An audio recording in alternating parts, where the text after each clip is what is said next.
আসসালামু আলাইকুম। সংবাদে আপনাদের সবাইকে স্বাগত। সংবাদ শিরোনাম। দিনভর ব্যস্ত সূচি শেষে রাতে অসুস্থ মাকে দেখতে হাসপাতালে গেলেন তারেক রহমান। খোঁজ নিলেন সবশেষ শারীরিক অবস্থা। জামায়াতের সাথে জোটবদ্ধ হওয়া নির্বাচনী সমঝোতা, বললেন নাহিদ ইসলাম। জাতীয় নাগরিক পার্টি এনসিপি এবং এই সমমনা 8 দলের সাথে আমরা একত্রে নির্বাচনে অংশগ্রহণ করব বলে আমরা সিদ্ধান্ত নিয়েছি। এনসিপি এলডিপিকে নিয়ে প্রায় চূড়ান্ত সমমনা 10 দলের আসন বন্টন, জানালেন জোট প্রধান ডক্টর শফিকুর রহমান। নির্বাচন ঘিরে রংপুর 1 আসনে সরব বিভিন্ন দলের প্রার্থীরা। জাতীয় পার্টির দুর্গে এবার ভাগ বসাতে চায় বিএনপি, জামায়াত। পিছিয়ে নেই এনসিপি, ইসলামী দল সহ অন্যরাও। একটি প্রজন্ম ভোট কি জিনিস বোঝেই না, সেই ফ্যাসিস্ট সরকারকে সরিয়ে দেওয়ার কারণে তারই ফলশ্রুতিতে মানুষ বাংলাদেশ জাতীয়তাবাদী দলের প্রার্থীকে বেছে নেবে। গঙ্গাচড়াবাসী ইতিমধ্যেই তারাও পরিবর্তনের দিকে ঝুঁকে পড়ছে। কেরানীগঞ্জে মাদ্রাসা বিস্ফোরণের মূল হোতা আলামিনকে এখনো ধরতে পারেনি পুলিশ। জঙ্গি কার্যকলাপের জন্য আগেও গ্রেফতার হয়েছিল নিষিদ্ধ জেএমবির এই সদস্য। সারা দেশে বেড়েছে শীতের তীব্রতা, কনকনে বাতাসে বিপর্যস্ত জনজীবন। ঘন কুয়াশার কারণে দক্ষিণাঞ্চলে রাতে লঞ্চ চলাচল বন্ধ। রোববার দিনভর রাজনৈতিক কার্যক্রম আর ব্যস্ততা শেষে মা বেগম খালেদা জিয়ার শারীরিক অবস্থার খোঁজ নিতে রাতে এভারকেয়ার হাসপাতালে যান বিএনপির ভারপ্রাপ্ত চেয়ারম্যান তারেক রহমান। রাত প্রায় 11টার দিকে তিনি হাসপাতালে পৌঁছান। প্রায় 1 ঘন্টা অবস্থানের পর সেখান থেকে বের হন। এ সময় তার সাথে ছিলেন স্ত্রী ডক্টর জুবাইদা রহমান। গত 25 ডিসেম্বর লন্ডন থেকে দেশে ফিরে সন্ধ্যায় 3 বারের প্রধানমন্ত্রী ও মা খালেদা জিয়াকে দেখতে যান বিএনপির এই ভারপ্রাপ্ত চেয়ারম্যান। শনিবার বিএনপি চেয়ারপারসনের শারীরিক অবস্থা সংকটাপন্ন বলে জানায় বেগম খালেদা জিয়ার চিকিৎসায় গঠিত মেডিকেল বোর্ড। এর আগে নিজ কার্যালয়ে প্রথম অফিস করেন বিএনপির ভারপ্রাপ্ত চেয়ারম্যান তারেক রহমান। রোববার দুপুরে গুলশানের চেয়ারপারসনের কার্যালয়ে তাকে স্বাগত জানান দলের স্থায়ী কমিটির সদস্যরা। এই কার্যালয়ে তারেক রহমানের এটি প্রথমবারের মতো আসা, যার মধ্য দিয়ে নতুনভাবে শুরু হলো রাজনৈতিক পথ চলাও। অনানুষ্ঠানিকভাবে দলের স্থায়ী কমিটির বৈঠকও করেন তিনি, যেখান থেকে আগামী নির্বাচন ঘিরে নির্বাচন কমিশনকে সহযোগিতার সিদ্ধান্ত নেয় বিএনপি। আলোচনা হয় গণতান্ত্রিক উত্তরণ ও জনজীবনের নানান সংকট নিয়েও।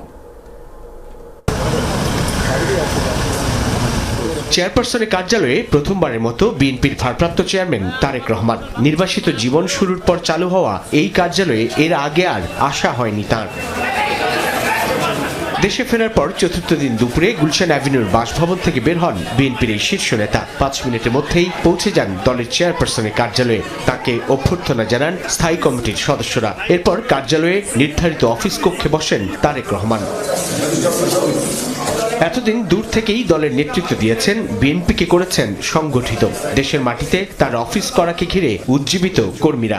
নেতাকর্মীরা মনে করেন এর মধ্য দিয়ে তারেক রহমান ও বিএনপির নতুন রাজনৈতিক অধ্যায়ের সূচনা হলো। এই যে অফিস নিয়ে আমাদের অনেক স্মৃতি, এখান থেকে আমরা অনেকবার অ্যারেস্ট হয়েছি এবং আমাদের চেয়ারম্যান সাহেব আজকে এই অফিসে পাড়া দিয়েছেন। আমরা সবাই অপেক্ষা মান। আমাদের দলের মধ্যে সমস্ত কিছু শৃঙ্খলা পরিপূর্ণভাবে স্থাপিত হবে বলে আমরা বিশ্বাস করি। তার যে অফিসিয়াল যে কার্যক্রম তিনি আনুষ্ঠানিকভাবে শুরু করেছেন, সো ইনশাল্লাহ আমাদের বাংলাদেশ জাতীয়তাবাদী দলের প্রত্যেকটি নেতা কর্মীরা সর্বোচ্চ সব দিকে তৃণমূল পর্যায়ে সকলে উজ্জীবিত রয়েছে। জামায়াতের সাথে জোট নৈতিক বা আদর্শিক জায়গা থেকে নয়, বরং এটি একটি নির্বাচনী সমঝোতা।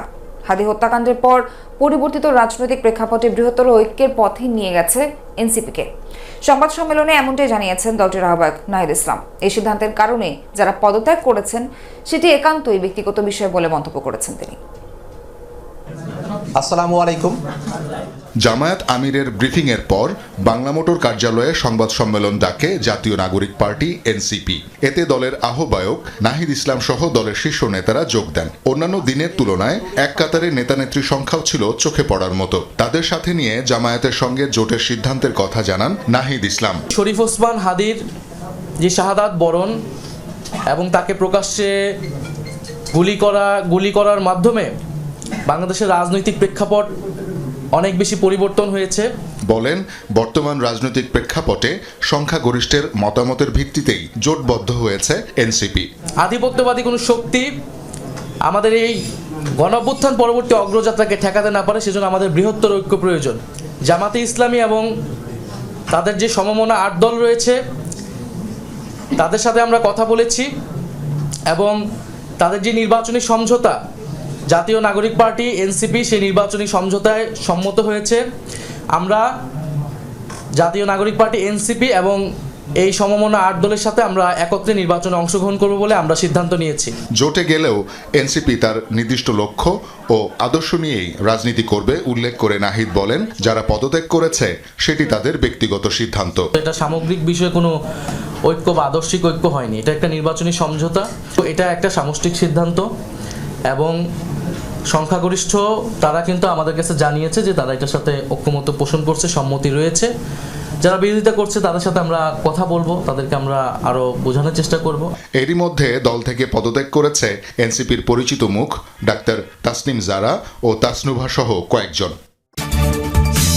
অবশেষে জামায়াত সহ সমমনা 8 দলের সাথে নির্বাচনী সমঝোতায় যুক্ত হল জাতীয় নাগরিক পার্টি এনসিপি ও লিবারেল ডেমোক্রেটিক পার্টি এলডিপি।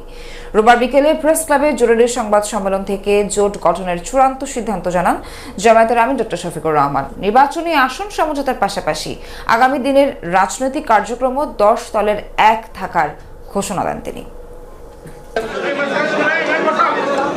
মনোনয়ন দাখিলের একদিন সময় হাতে রেখে প্রেস ক্লাবে জরুরি সংবাদ সম্মেলন ডাকে জামায়াত সহ আন্দোলনরত 8 দল। এতে অংশ নেন এলডিপি সভাপতি কর্নেল অলি আহমেদ, তবে এনসিপির তরফে ছিলেন না কেউ। ব্রিফিংয়ের শুরুতেই এলডিপি ও এনসিপির সাথে জোটের ঘোষণা দেন জামায়াত আমির ডাক্তার শফিকুর রহমান। জানান আসন বন্টনও প্রায় চূড়ান্ত। আপনারা জানেন এতদিন ধরে 8টি দল একসাথে আমরা কাজ করে আসছিলাম। এই দলগুলোর সকলেই এখানে উপস্থিত আছেন প্রতিনিধিরা। তার সাথে আলহামদুলিল্লাহ আজকে আরো 2টি দল আমাদের সাথে সম্পৃক্ত হয়েছেন। জনাব কর্নেল অলি আহমদ বীর বিক্রমের নেতৃত্বে এলডিপি এবং এনসিপি, এটা আমাদের একটি মজবুত নির্বাচনী সমঝোতা। সারা বাংলাদেশের 300 আসনে আমরা বসে নিজেদের মধ্যে আলাপ আলোচনার মধ্য দিয়ে বিভিন্ন আসন আমাদের মধ্যে আমরা নির্ধারণ করেছি।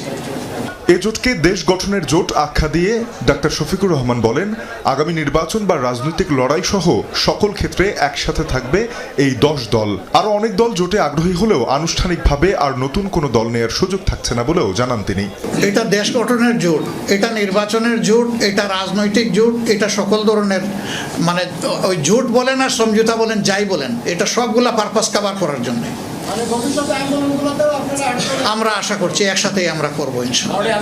দলীয় কর্মসূচি যার যার অনেকগুলা থাকবে, তারপরে ন্যাশনাল ইস্যুতে যেখানেই প্রয়োজন আমরা একসাথে করবো ইনশাআল্লাহ। আরও অনেকগুলা দল তারা আগ্রহী ছিলেন, বাট এই প্রক্রিয়া এই মুহূর্তে এখানে সম্পৃক্ত করা আমাদের জন্য খুবই দুরূহ হয়ে গেছে। ত্রয়োদশ জাতীয় সংসদ নির্বাচনের 1.5 মাস বাকি থাকলেও সবার জন্য সমতল মাঠ এখনো তৈরি হয়নি বলে অভিযোগ করেন জামায়াত আমির।